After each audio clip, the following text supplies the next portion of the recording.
So hi everyone, as you can see no, nagikuha ni Papa ang iyahang bumbil para ma-check niya kung unsa na ba joy progress sa iyahang pag-grafting. So giputol niya ang tie box gamit pang sealed sa cellophane aron makita niya kung unsa na ba jud ang iyahang bumbil. So makita ninyo no nga buhi jud kaayo ang gi-graft ni Papa, and gipanglimpyuhan niya ang mga dahon, gipangputol niya aron mas mulabong pa jud ang iyahang mga dahon.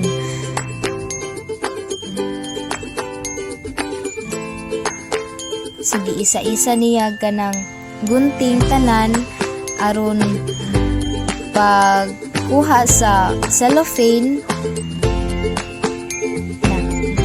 So healthy kaayo tan-awon ang mga bumbil no.